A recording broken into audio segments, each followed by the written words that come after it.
Inma Global Media Awards 2022 dan penghargaan Adi Negoro. Ayo, dukung jurnalisme mencerahkan. Dunia terus berputar. Begitu banyak hal yang berakhir, namun banyak juga yang kembali dalam bentuk baru, memberi harapan baru. Seperti botol plastikmu yang dapat menjadi barang baru lagi melalui gerakan ekonomi sirkular nasional Le Mineral. Kini, plastik tidak lagi menjadi sampah, namun terus berputar dengan dipilah dan didaur ulang menjadi baru. Semua bisa mengambil peran penting dalam perputaran itu dari hulu ke hilir. Mulai dari kamu yang memilah sampah dari rumah, pemulung yang mengumpulkannya, hingga pekerja pabrik yang mendaur ulang.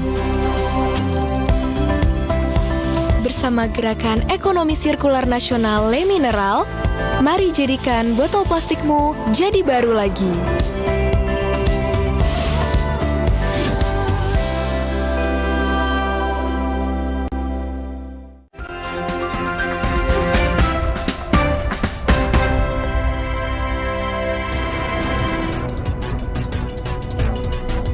Nama Ganjar Pranowo dan Prabowo Subianto kini malah disebut-sebut sebagai duet bakal capres dan cawapres.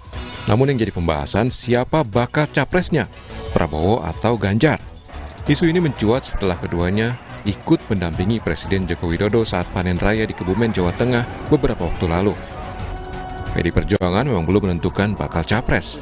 Tapi siapapun nanti, PDIP menegaskan bakal capres harus dari kadernya. Tak mungkin jadi cawapres. Sebagai partai pemenang pemilu dengan kepercayaan rakyat 2 kali berturut-turut, tentu saja kami akan mengusung calon presiden. Dan inilah sebagai konsekuensi dari keputusan Kongres kelima pada tahun 2019 yang lalu, bahwa nama calon presiden itu sudah mengerucut dan sudah berada di kantongnya Ibu Megawati Soekarno Putri. Begitu juga Partai Gerindra, yang juga tak rela jika kadernya harus menjadi bakal cawapres yang ingin diduetkan dengan Prabowo, harus bersedia jadi bakal calon wakil presiden. Ya, saya kira terbuka kalau Pak Ganjar mau ikut Pak Prabowo, dengan catatan ya, Pak Prabowo calon presiden. Ya, saya kira sudah tidak mungkin lah kalau Pak Prabowo calon wakil presiden. Pak Prabowo jauh lebih senior, ya 15 tahun lebih tua, pengalamannya berbeda kan, ya.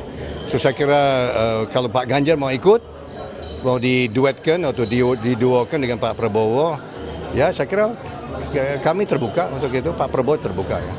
Sebagai calon wakil presiden. Di luar bahasan soal Ganjar dan Prabowo, elit PDI Perjuangan, Gerindra, P3 dan PKB ternyata melakukan pertemuan. Foto yang beredar memperlihatkan Ketua DPP PDIP Jarod Saiful Hidayat, Wakil Ketua Umum Gerindra Habibur Rahman, Ketua DPP PKB Cucun Ahmad Syamsur Rizal, dan diunggah Wakil Ketua Umum P3 Arsul Sani lewat akun Instagramnya. Mungkinkah keempat partai ini membangun koalisi besar jelang pemilihan presiden?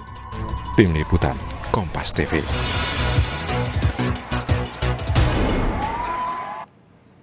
Ya, kita langsung saja akan membahas mungkinkah duet Prabowo Ganjar atau Ganjar Prabowo ini muncul atau terrealisasi di Pilpres 2024. Ada politikus senior dari PDI Perjuangan, Nusirwan Sujono, kemudian ada politisi Gerindra Andre Rosiade, serta pengamat politik CSIS yang juga Ketua Departemen Politik dan Perubahan Sosial di bidangnya di CSIS, Arya Fernandes. Jadi ada dua Uda Arya dan Uda Andre. Nah, Mas Nus saya temani lah ya, kita sama-sama dari Jawa nih, Mas Nus sama Mas Bayu. Terima kasih untuk waktunya. Saya senang ketemu Anda bertiga, salam sehat dan terima kasih untuk Sapa Indonesia Pagi. Mas Nus, tampaknya PDI Perjuangan nih agak nggak suka nih dengan pernyataan Pak Hasim. Mungkin bahasa saya kurang pas, atau sebenarnya kata-kata dari Pak Hasim ada yang kurang cocok dengan PDI Perjuangan, Mas Nus? Cocok sama kurang pas, nanti yang menilai Mas Andi saja ya. Tapi ada beberapa catatan yang pertama tentu karena Ibu Megawati selaku Ketua Umum Partai Demokrasi Indonesia Perjuangan itu belum mengumumkan calon presiden. Itu yang pertama. Jadi kalau judulnya sekarang ini adalah bongkar pasang, ini judulnya acara ini, ya kita kan belum pasangkan, belum juga mengumumkan. Nanti pada saatnya pasti tentu akan sampai ke sana. Jadi pasang juga belum, dan juga tidak merencanakan kalau sudah masang bongkar pasang itu membongkarnya kan belum ada, belum pernah sejarahnya kita membongkar-bongkar begitu. Itu yang pertama. Yang kedua tentu seperti yang disampaikan oleh Sekjen Pak Sasto bahwa kami partai pemenang pemilu. Kemudian juga kalau berdasarkan survei hampir 90%, hampir seluruh survei rekan-rekan semua sudah bisa membaca bagaimana positioningnya. Termasuk diantaranya apabila ada calon-calon presiden yang muncul, itu urut-urutannya pun juga sama-sama diketahui. Saya tidak menyebutkan nama karena kalau dari kami calon itu tentu tadi yang saya sampaikan itu adalah keputusan dari Ketua Umum, dari Ibu. Yang berikutnya tentu kita juga tidak boleh lupa. Itu tadi pertanyaan yang awal, sejarahnya kalau misalnya berkaitan dengan perbedaan usia, kebetulan calon wakil presiden selama ini tidak pernah ada yang lebih muda, ya. Jadi selalu wakil presidennya kita ini selama ini Pak Jokowi sama Pak Ma'ruf itu hampir 15 tahun lebih mungkin ya. Kalau lihat data sebelumnya pun demikian, pasca reformasi tidak pernah sampai dari mulai yang pertama Bung Karno juga dengan Bung Hatta itu ya. Jadi kalau Hatta lebih tua ya, seluruhnya tidak pernah ada yang lebih muda, dan mungkin beliau lupa yang menyampaikan berkaitan dengan perbedaan usia. Itu yang pertama. Jadi tentu bahwa kalau pengalaman ya tentu kita kalau pengalaman jadi calon presiden, kita berharap pengalamannya itu pengalaman sukses ya, yang pengalaman sukses di dalam pemilu. Harapannya demikian, dan kita sudah membuktikannya. Kita 2 kali terakhir ini memenangkan pemilu legislatif maupun presiden. Jadi beberapa catatan tersebut nanti simpulkan sendiri oleh Mas Andre dari Gerindra. Saya hanya menyampaikan beberapa hal yang mungkin untuk menjadi catatan kita berdasarkan data-data yang selama ini terjadi. Baik Mas Nus. Ya, kita mengerti sudut pandang dari PD Perjuangan. Nah, kalau Gerindra memang sama sekali juga Pak Prabowo harus bakal calon presiden, Bung Andre, atau nanti kita bisa melihat sesuatu yang berbeda? Terima kasih Mas Bayu, Pak Nusirwan, Arya. Ya, sesuai dengan keputusan Rapimnas Partai Gerindra tanggal 12 Agustus tahun 2022, kami Partai Gerindra sudah memutuskan mengusung dan mendukung Pak Prabowo menjadi calon presiden Republik Indonesia tahun 2024. Jadi ini keputusan resmi dari Rapimnas Partai Gerindra. Sehingga yang disampaikan Pak Hasyim itu mengutip hasil Rapimnas Partai Gerindra, di mana kami seluruh kader Partai Gerindra sudah mengusung dan memutuskan Pak Prabowo sebagai calon presiden, bukan calon wakil presiden. Dan alhamdulillah 13 Agustusnya, sehari setelah Rapimnas, kami sudah mentandatangani kontrak politik, kerjasama politik, dan piagam kerjasama dengan PKB, di mana Pak Prabowo dan Gus Muhaimin sudah mentandatangani Koalisi Kebangkitan Indonesia Raya. Di mana nanti dalam Koalisi Kebangkitan Indonesia Raya ini, calon presiden dan calon wakil presiden akan diputuskan bersama-sama oleh Pak Prabowo dan Gus Muhaimin. Tapi tentu kita terbuka berkomunikasi dengan seluruh partai politik yang ada, dan termasuk dengan partainya Pak Nusirwan gitu. Komunikasi akan terus dibangun ya, apalagi kan pendaftaran masih bulan Oktober, tentu komunikasi akan terus kita lakukan. Tapi sekali lagi tentu catatan dari Partai Gerindra, kami akan mendukung Pak Prabowo sebagai calon presiden sesuai keputusan Rapimnas, bukan calon wakil presiden, Mas Bayu. Ya, oke. Jadi kalau politik itu kan begini, Mas Bayu. Ya, kita tentu menghormati keputusan dan kebijakan masing-masing partai. Yang penting kontestasi ini kita lakukan dengan riang dan gembira, dengan damai, jauh dari hoax dan fitnah, dan semangat persatuan dan kebersamaan kita sebagai bangsa tetap terjaga. Itu yang penting. Ya, itu Mas setuju. Bayu. Ya, pun begitu menarik untuk selalu melihat pergerakan-pergerakan menuju Oktober nanti harus mengajukan siapa ini capres dan cawapresnya. Bung Arya, memang nggak mungkin atau politik ini tidak ada yang tidak mungkin sebenarnya terjadi antara PD Perjuangan dengan Gerindra menurut Anda? Baik, terima kasih Mas Bayu, Bang Andre, sama Pak Nusirwan. Saya ada beberapa catatan ya. Yang pertama saya kira potensi duetnya bisa terbuka kalau masing-masing pihak yang bersepakat itu bersepakat kira-kira siapa yang akan berada di posisi 1 dan posisi 2. Karena ini bisa jadi sumber deadlock juga ya. Iya, di situ beratnya tampaknya ya. Ya, bagi Pak Prabowo sendiri ini kan pertaruhan terakhir bagi beliau untuk bisa kontes di nasional. Sementara tadi yang disampaikan oleh Pak Nusirwan, PDIP juga memasang harga mati soal posisi capres. Ya. Tapi komentar saya yang kedua adalah tapi bisa saja koalisinya tidak sama PD Perjuangan. Ya. Jadi misalnya Gerindra berkoalisi dengan koalisi lain, gitu ya, yang mungkin bersepakat mengusung Pak Ganjar sebagai cawapres, gitu. Nah, tapi itu rumit juga karena nggak mudah juga koalisi-koalisi yang sudah tersedia, sebut saja misalnya KIB untuk misalnya menyepakati Pak Ganjar meskipun ada political endorse juga dari Pak Jokowi, gitu ya. Ya. Nah, yang ketiga yang ingin saya katakan adalah dua-dua Bapak calon presiden ini memang punya internal barriers ya yang sama, gitu ya. Dalam 6 bulan terakhir misalnya itu tidak terjadi semacam pertumbuhan suara yang signifikan bagi keduanya. Nah, sehingga kalau pemilu diikuti oleh 3 pasang itu tentu akan terjadi 2 putaran. Jadi memang di tengah jalan buntu tersebut itu memang ada usaha untuk bagaimana kalau menduetkan pasangan ini sehingga potensi menangnya menjadi lebih besar dan Pilpres bisa berlangsung dalam 1 putaran. Jadi ada motif elektoral juga saya kira di tengah tidak terjadinya pertumbuhan elektoral kedua calon ini, gitu. Ya.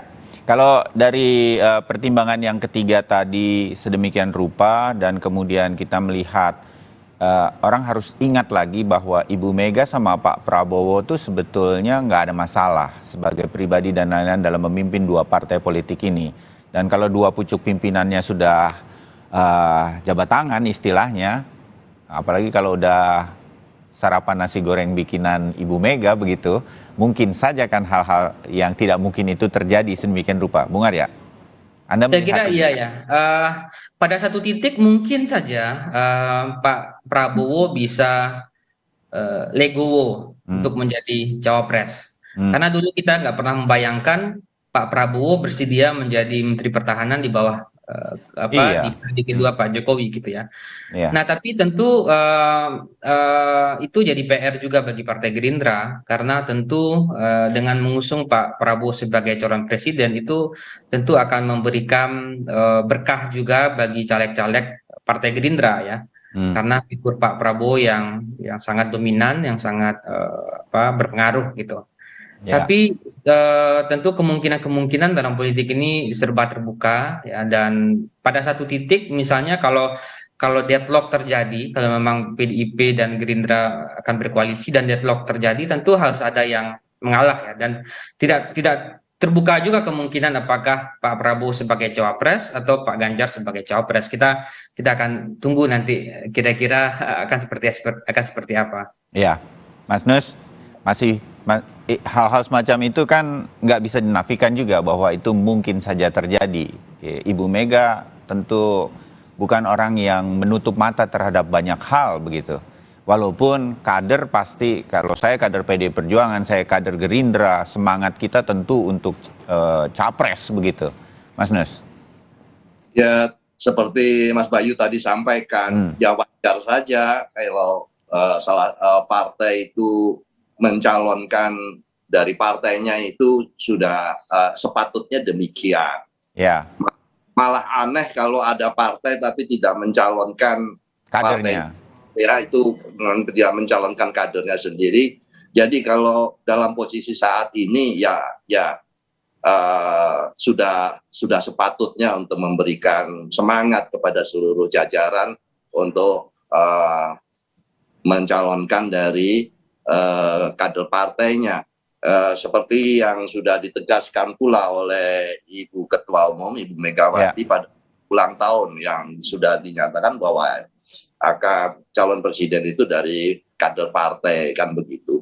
Nah, tapi ini kan juga semua pemunculan seperti event yang menjadi acuan pembahasan pada hari ini itu karena dibentuk opini seolah-olah acara ini akan terjadi demikian begitu. Dan ya besok lagi nanti kalau ada acara apa lagi nanti kita bahas lagi. Pasti Pak Nus.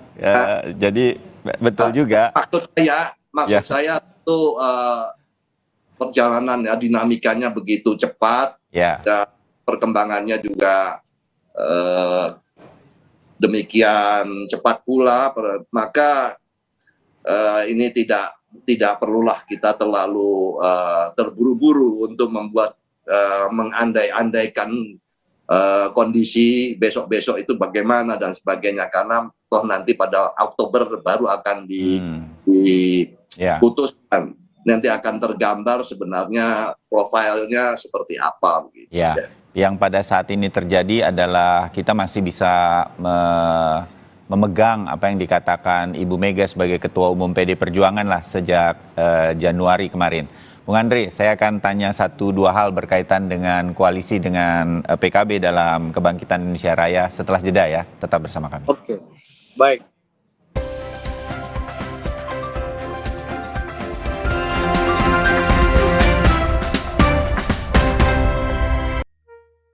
Kok gambarnya gini sih? Mami! Kenapa? TV kita banyak semutnya gini, kamu naruh gula ya di situ ya? Menurut Papi, Mami yang bikin ini TV banyak semutnya. Aduh, ada apa ini ribut-ribut? Kenapa? Tadi tuh kita nyalain TV, tiba-tiba gambarnya banyak semutnya tuh. Jadi kalian tuh masih menyaksikannya siaran analog TV ya? Bukan digital? Jika pesawat TV kamu sudah digital ready, cukup pilih tombol menu pada remote TV. Kemudian pilih setting, pilih saluran, lalu auto scan. Mudah bukan? Dengan menggunakan saluran digital, Anda bisa menyaksikan program-program terbaik Kompas TV dengan kualitas gambar serta suara yang lebih tajam serta jernih. Sambut era TV digital bersama Kompas TV. Jika pesawat TV kamu belum digital ready atau bukan smart TV, siapkan set-top box dan sambungkan ke antena. Kemudian pilih tombol setting pada remote TV, lalu tekan auto scan. Jika pesawat TV kamu sudah digital ready, cukup pilih tombol menu pada remote TV. Kemudian pilih setting, pilih saluran, lalu auto scan. Mudah bukan? Dengan menggunakan saluran digital, Anda bisa menyaksikan program-program terbaik Kompas TV dengan kualitas gambar serta suara yang lebih tajam serta jernih.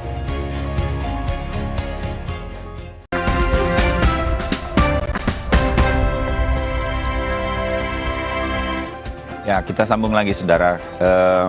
Siapa ini bakal capres-cawapres dari PDI Perjuangan dengan Partai Gerindra di tahun 2024? Masih ada Nusirwan Sujono, politikus senior PDI Perjuangan, Andre Rosiade, politisi Gerindra, dan juga Arya Fernandes, pengamat politik dari CSIS.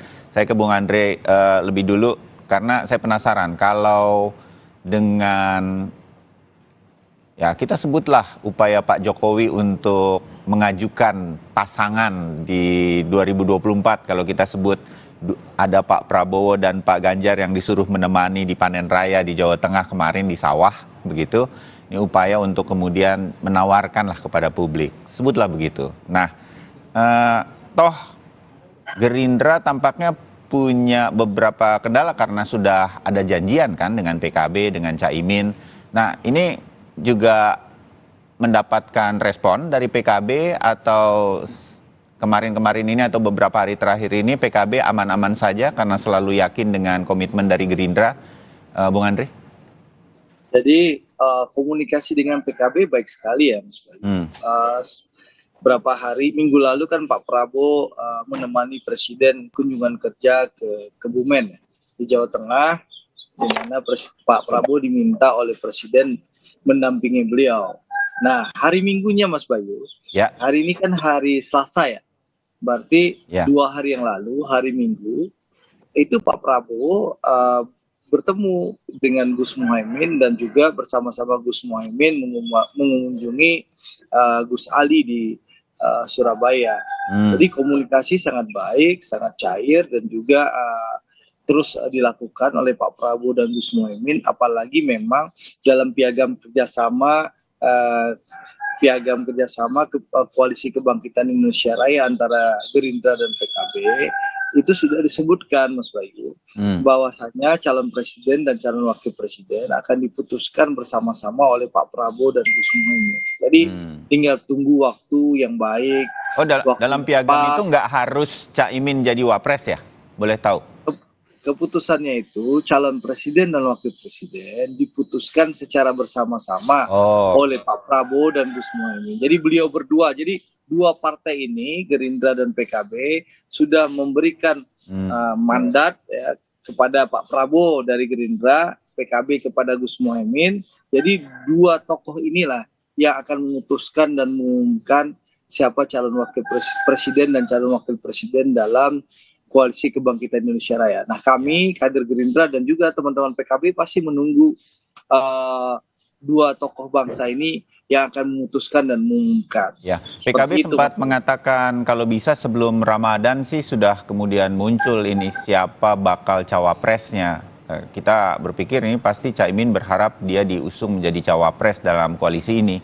Itu mengemuka juga atau sempat dibicarakan dalam jelang Ramadan? Sekali lagi Mas Bayu, kan putusan ini ada di tangan Pak Prabowo bersama Gus Muhaimin. Ya kita serahkan kepada beliau berdua. Kami juga menunggu keputusan beliau berdua yang terus berdiskusi, menunggu waktu yang pas dan momen yang pas untuk mengumumkan siapa yang beliau berdua akan umumkan, gitu Mas Bayu. Jadi kewenangannya ada di Pak Prabowo dan Gus Muhaimin. Iya. Nah, kalau tanya nih kepada kader-kader seperti Bung Andre. Ya, kalau ada seandainya partai lain yang bergabung, tentu ketua umum partai yang akan bergabung itu diajak oleh Pak Prabowo dan Gus Muhaimin. Nah, pertanyaan kepada kami, contoh Andrew Sadik sebagai kader Partai Gerindra atau ketua DPD Gerindra Provinsi Sumatera Barat, saya sami'na wa ta'na apapun keputusan Pak Prabowo, gitu loh. Dengan siapa Pak Prabowo berpasangan, dengan siapa koalisinya, kami siap bekerja keras memenangkan Pak Prabowo sebagai calon presiden Indonesia tahun 2024. Seperti itu Mas Bayu. Siapapun koalisinya, siapapun wakil presiden. Seperti itu Mas Bayu. Karena memang kita sudah memberikan mandat ke beliau. Ya, artinya secara internal sebetulnya di Partai Gerindra, termasuk Pak Hasim sekalipun di jajaran Dewan Pembina begitu, itu akan menyerahkan sepenuhnya kepada Pak Prabowo nanti mau dibawa kemana bahtera Partai Gerindra ini di pemilu 2024. Pak Prabowo akan memegang kendali, begitu ya? Ya, betul. Di putusan Rapimnas itu dibunyikan bahwasannya kami seluruh kader Partai Gerindra memberikan mandat sepenuhnya kepada Pak Prabowo untuk menentukan siapa pasangan calon wakil presiden beliau dan siapa mitra koalisi yang diajak oleh beliau. Jadi mandat itu sepenuhnya kami serahkan kepada beliau dan kami sami'na wa ta'na apapun keputusan Pak Prabowo. Tapi yang perlu digarisbawahi Mas Bayu, keputusan Rapimnas 12 Agustus tahun 2022 itu Pak Prabowo itu calon presiden, bukan calon wakil presiden. Ya. Republik Indonesia. Seperti itu Mas Bang. Ya, paling tidak kalau di Gerindra hasil Rapimnas seperti itu, di PDI Perjuangan terakhirlah di ulang tahun yang ke-50 PDI Perjuangan pada Januari, Ibu Mega masih mengedepankan bahwa akan mengusung kadernya, siapapun itu nanti untuk Pilpres sebagai bakal calon presiden. Nah, kalau melihat standing positionnya pada saat ini kan tampaknya bisa jadi ini akan berjalan sendiri-sendiri, tetapi kalau melihat tadi saya garis bawahi Bang Arya bahwa Pak Prabowo itu kadang-kadang punya pemikiran yang unik kalau udah bicara merah putih atau udah bicara Indonesia pun Ibu Megawati. Nah, hal-hal semacam ini tuh ditambah dengan situasi politik apa segala macam kan nggak bisa kita perang tanpa melihat musuh begitu. Siapa musuhnya, siapa yang kira-kira harus dihadapi dan lain-lain. Papan caturnya sebetulnya udah terlihat begitu. Nah, dari titik-titik seperti ini, dua punggawa besar bangsa ini bisa saja menentukan bagaimana partai politik PDI Perjuangan dan Gerindra ini nanti melakukan strategi apa, termasuk bersatu di Pilpres 2024. Feel itu masih bisa terjadi, Bung Arya? Baik, makasih Mas Bayu ya. Saya kira gini, apa yang terjadi dalam 6 sampai 1 tahun terakhir ini menunjukkan bahwa satu ya, betapa sulitnya partai politik untuk membangun koalisi dan mencalonkan calon presiden. Ya. Nah, itu terjadi karena kita memberikan syarat yang cukup tinggi bagi calon presiden 20%. Padahal dulu ketika pemilu pertama tahun 2004, pemilu langsung pertama 2004, syarat calon presiden itu seingat saya 15% kursi di DPR. Dan ketika itu kita punya 4 atau 5 calon presiden. Nah, tapi ketika syaratnya dinaikkan itu kita hadapi situasi sekarang betapa pembentukan koalisi itu tidak mudah. Dan sejak setahun terakhir kita selalu bicara soal apakah mungkin ini diduetkan dengan calon ini, apakah mungkin partai ini berkoalisi dengan partai ini. Nah, itu situasi saya kira kita akan hadapi terus kalau angka persyaratannya masih tinggi. Nah, yang kedua saya kira masing-masing partai, aktor, calon presiden saya kira beberapa bulan belakangan ini memang sudah melakukan sejumlah percobaan politik ya. Dan menunjukkan bahwa percobaan itu belum efektif untuk memberikan peluang kemenangan. Misal saya tunjukkan, Pak Prabowo mencoba percobaan dengan Caimin, hasilnya 6 bulan terakhir suaranya nggak terlalu tumbuh. Pak Ganjar dengan Pak Erik juga melakukan percobaan politik, hasilnya juga belum tumbuh secara signifikan. Nah, sekarang di kubu yang lain juga begitu. Nah, sehingga kemudian di tengah percobaan politik yang deadlock tadi, yang tidak efektif untuk memberikan kemenangan, akhirnya para elit ini mencoba skenario lain. Misalnya tadi kemungkinan menduetkan Pak Prabowo dengan Pak Ganjar, gitu ya. Saya nggak tahu, kita harus ukur juga apakah itu akan efektif atau tidak. Tapi sepertinya mungkin bisa efektif karena kan ini dua tokoh yang memang secara popularitas sudah tinggi, elektabilitasnya juga sudah tinggi. Gitu. Tapi untuk pelajaran ke depan saya kira memang dalam hal pembentukan koalisi ini memang para anggota legislatif di DPR memang harus memikirkan ulang syaratnya. Kalau untuk pemilu berikutnya memang harus dipikirkan ulang untuk tidak terlalu besar seperti sekarang gitu. Oke, ya. Kalau menurut Anda, ini kita agak fokus saja. Mohon maaf sedikit berandai-andai dengan segala situasi yang tadi sudah terukur-ukur sebetulnya secara internal partai politik atau kita juga publik bisa melihatnya bahwa sudah ada gadang-gadangnya apa segala macam di tes lah begitu, di trial begitu. Nah, kali ini kita akan melihat percobaan Pak Prabowo sama Pak Ganjar, siapapun nanti komposisinya seperti apapun begitu. Siapa yang masih mungkin dengan segala posisinya, kalau PDI Perjuangan pemenang pemilu, sementara Gerindra juga punya pendukung yang begitu Spartan, ya dua-duanya lah gitu. Nah, siapa yang nanti akan sedikit mengalah atau sedemikian rupa, karena ujung-ujungnya Pilpres hanya 1 kali untuk kemudian 5 tahun bagi Indonesia sebetulnya. Bung Arya, kalau kita fokus pada PD Perjuangan dan Gerindra, Anda menebak seperti apa? Untuk saat ini memang agak sulit kita untuk memberikan kemungkinan siapa yang akan mengalah ya. Ya. Yang harus dipastikan adalah pertama, apakah PDIP memang akan memberikan tiket itu ke Pak Ganjar? Kalau tidak, bagaimana? Ya. Yang kedua, yang perlu dipastikan juga adalah kalau PDIP tidak memberikan tiket dengan Pak Ganjar, apakah Pak Ganjar bersedia maju di luar PDI Perjuangan, misalnya dicalonkan oleh partai lain? Ya. Nah, diskusinya mungkin bisa lebih kemungkinannya mungkin lebih bisa terukur kalau dua pertanyaan itu bisa kita jawab ya. Karena kalau tidak PDIP Perjuangan memberikan tiket kepada Pak Ganjar tentu nggak bisa maju. Kalaupun nggak bisa maju, pilihannya tadi Pak Ganjar bisa di luar PDI Perjuangan, tapi apakah skenario itu bisa mau ditempuh Pak Ganjar atau tidak gitu. Nah, tetapi kalau kemungkinan kita berandai-andai terjadilah pasangan ini terbentuk gitu ya, kemungkinannya tentu akan hanya ada 2 pasangan gitu, karena akan terjadi satu blok pemerintah quote unquote gitu ya, karena ada Pak Prabowo dengan Ganjar, satu blok non pemerintah Pak Anies mungkin dengan calon wakil presidennya. Bila itu terjadi kemungkinan ya akan ada 2 pasang gitu. Oke. Nah, hal semacam itu yang mungkin terjadi. Nah, sebagai sebuah perkiraan saja, karena banyak hal yang belum putus, terutama dari PDI Perjuangan. Nah, Mas Nus, bagi PDI Perjuangan, ini memang ditunggu sampai saat akhir Oktober, atau mungkin nanti, Mas Nus kan, ya kalau saya mau bilangnya apa ya, pasti tahulah kira-kira Ibu tuh kapan mengumumkannya dan lain-lain. Jadi memudahkan kita juga kalau diskusi seperti ini kan Mas Nus.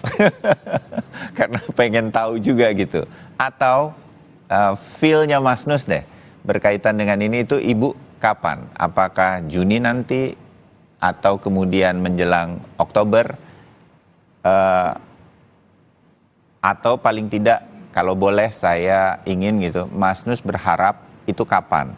Atau kader sebetulnya ingin itu segera atau tidak sih sedemikian rupa sehingga waktu yang disiapkan untuk membangun kader, untuk menggalang suara ini juga cukup waktunya nanti, karena semuanya memang serba mepet ini untuk Pilpres 2024. Atau ya udah biar tunggu Ibu saja karena Ibu yang tahu yang terbaik. Mas Nus, PD Perjuangan?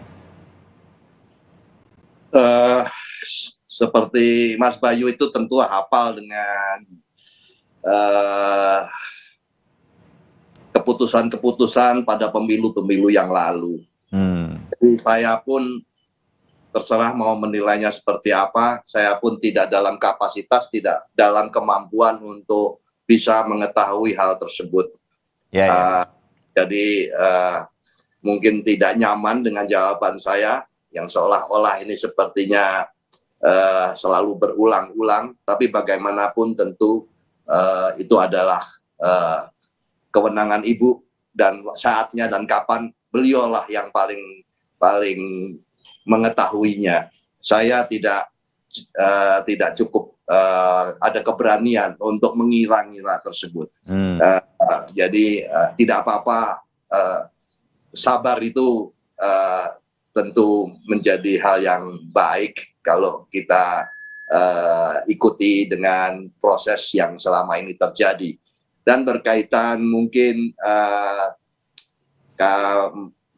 pendapat Mas Arya yang saat ini pun belum ada yang signifikan perolehannya, atau katakanlah ini saya tidak menyebut calon ya, siapapun itu, ini kan masih cukup waktu, akan tidak cukup baik apabila dari sejak awal naik, tapi nanti di ujungnya juga angkanya menurun terus. Jadi sama dengan kejadian pemilu-pemilu sebelumnya, tidak ada Mas Arya yang pada saat kurang 1 tahun ini yang melebihi seperti Pak Jokowi atau presiden sebelumnya yang persentasenya tinggi, itu tidak ada, belum pernah, saya ingat saya belum pernah. Jadi signifikansi dari angka itu pada saat yang masih cukup waktu demikian sulit untuk kita memprediksi bahwa itu semuanya dalam posisi yang belum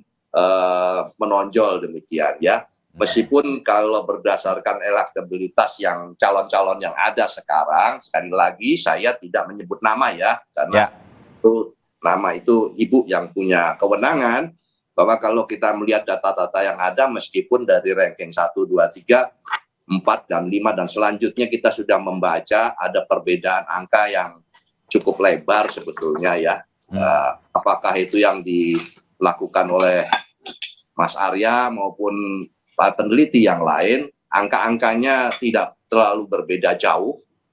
Perbedaannya juga antara yang atas dengan yang tengah, atau yang atas dengan yang nomor di bawahnya, itu range-nya hampir rata-rata semua peneliti sama.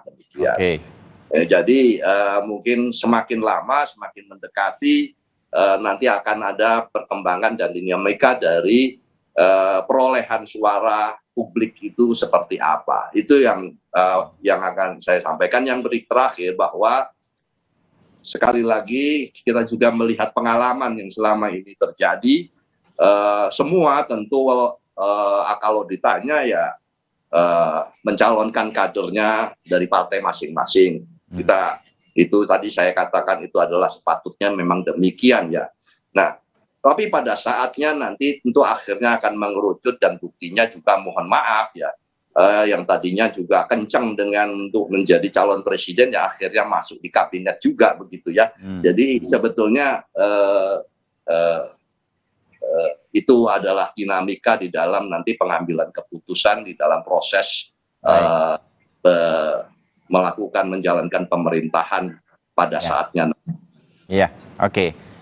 Kalau Gerindra, Bung Andre, kapan sebetulnya ini akan resmi sedemikian rupa, atau memang masih ketemu berbagai partai politik termasuk terus berdiskusi dengan mitra di koalisi PKB?